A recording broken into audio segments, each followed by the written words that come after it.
Hello and welcome to Tête à Tête, France 24's flagship interview show. Our guest today is Saad Mohseni. He's the co-founder and CEO of Moby, Afghanistan's largest media group. Thank you very much for being our guest today. Thank you, Mark. Great to be here.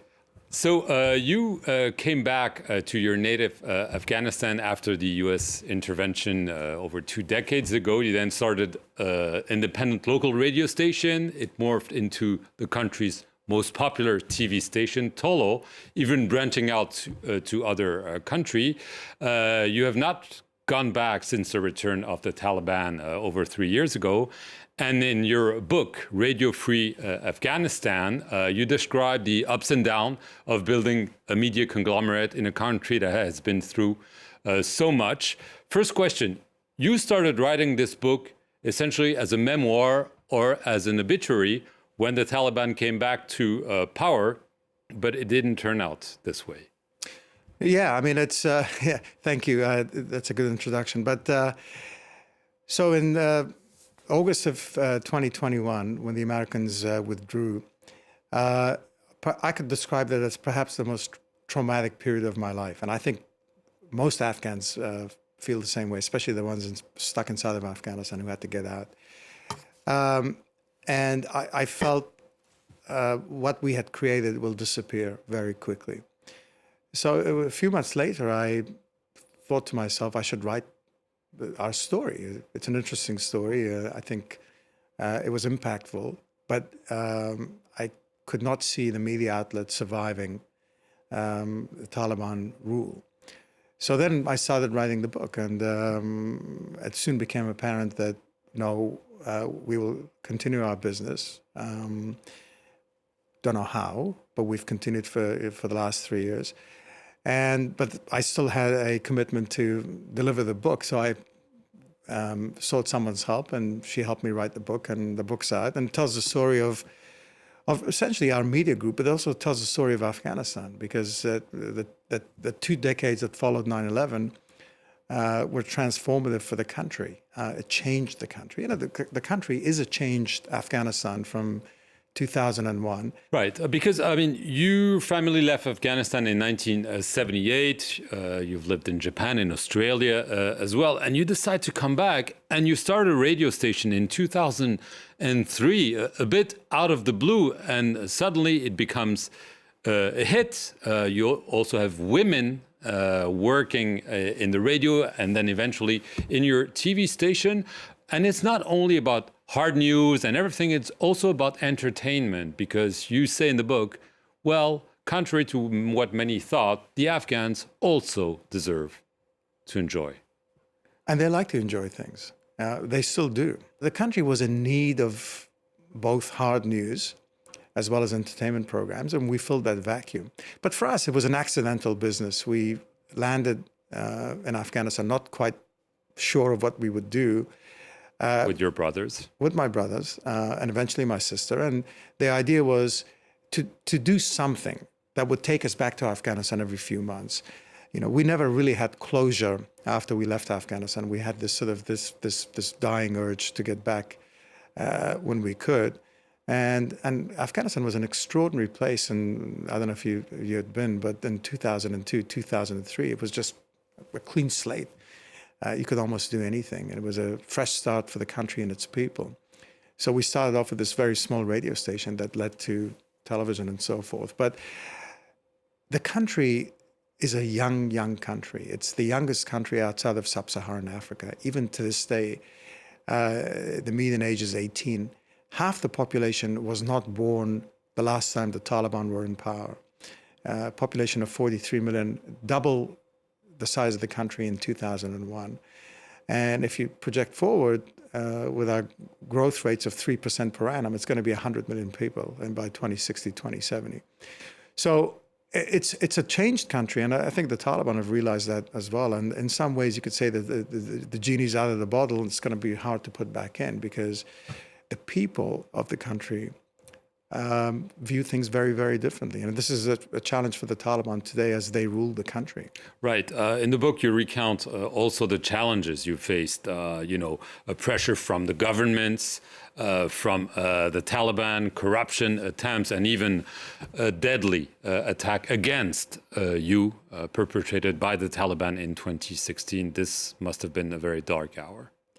Yeah, I mean, we lost 7 colleagues in that particular attack in January of 2016. And it was aimed at you. Aimed at us directly, and dozens injured over the years. We've lost a total of 12 employees. I mean, some of these kids were like our own children, had worked for us for many, many years from a young, many of them had worked for us from their, late teens.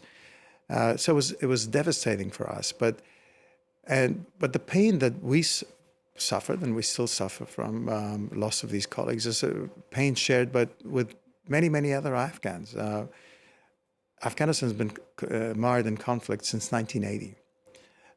It's been a long, long time, and it's been traumatic for a nation. And the fact that it still functions, that people still have a sense of humor, that people go about their business, it sort of shows how resilient the people are. But there's one Afghan told me once, he said, we're sick and tired of being so resilient. And today, Afghanistan has its own problems, especially with women's rights and lack of education for girls. The inclusivity that we've always sought is not there. These are things that we feel obligated as Afghans to continue to pursue. Right. In the book, you also recount the last days of Ashraf Ghani, the president. You recount how you tried to tell him, the U.S. is going to pull out, that he didn't believe it, and then suddenly he leaves. You're quite severe with him, much more than with Hamid Karzai, his predecessor. In your eyes, did he betray the Afghan people? Yes, he did. Because I think he was oblivious to the realities in Washington, for example, the fact that Trump was intent on leaving, even early in his administration. He felt confident that with Biden back in the White House, that he could convince Biden to stay on. And he was deceived also by his supporters in Washington, American congressmen and senators and others. So but he wasn't prepared. And I think he just failed as a leader. He didn't manage to create a military that could withstand the onslaught. He wasn't able to transition as the Americans moved out in terms of support for the Afghan military. He wasn't able to create a coalition amongst different Afghan groups, civil society, political groups, and so forth. So he was an isolated man towards the end, which I've written about in the book. So, yeah, the buck stops with him ultimately. I mean, there are many. And with Washington as well. I mean, the Biden administration clearly. Yeah, the fact that they left, in a hurry. The fact that they left in a hurry, the fact that they decided to leave was a decision for the Americans. No Afghans can say, why did the Americans leave? They were there for 20 years. They'd spent, anywhere from $1 trillion to $2 trillion. Not always well, but yeah. They just didn't want to, public support wasn't there for the Americans to maintain a presence in Afghanistan. That's their decision. We cannot say that the Americans should have stayed. But the way they left was tragic and unforgivable. Shameful. They decided in mid-April to leave, and they were gone by middle of August. You talk to any military official and they would tell you that this was an impossible timeline.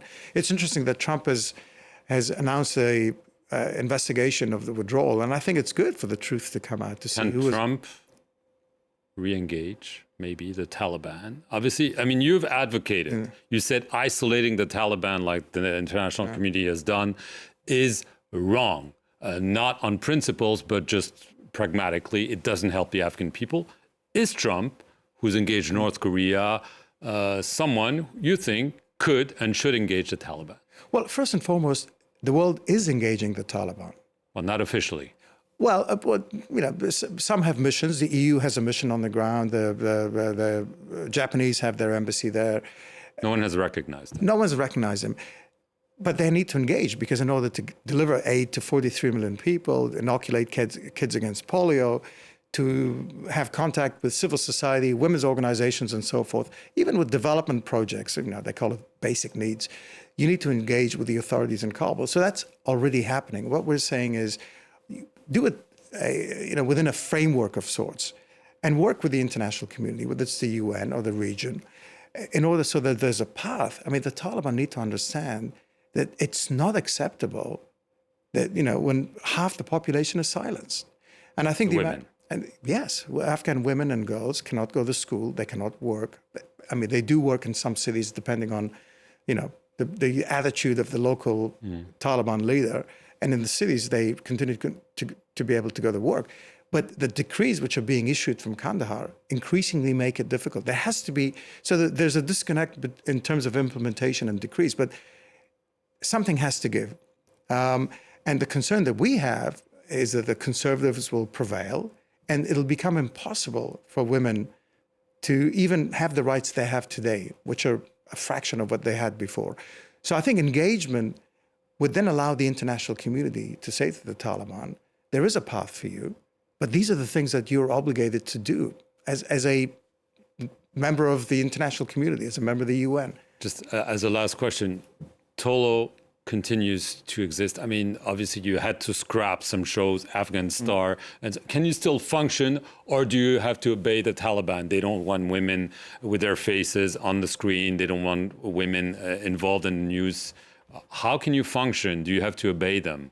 Well, I mean, they are they run the government. They're in charge of the state. So we do have to abide by their laws. Women still are on television, in front of the camera, behind the camera. They can report from the field. There are restrictions. Taliban officials refuse to, for example, be interviewed by a female journalist. So they have huge challenges. They continue. But for us, it's a day-by-day proposition. It is very possible for them tomorrow to say, we're going to shut you down. Or for you to say, and for us to say, we've just reached that point that we can no longer function. But again, the uncertainty of that's Afghanistan, and this. Are you planning to go back? I think for me it's difficult to go back because the optics are not going to be good. I'd like to go back, but only after women are allowed back at schools. Saad Mohseni, I want to thank you very much for being our guest here on Tête à Tête, and thank you all for watching this edition here on France 24.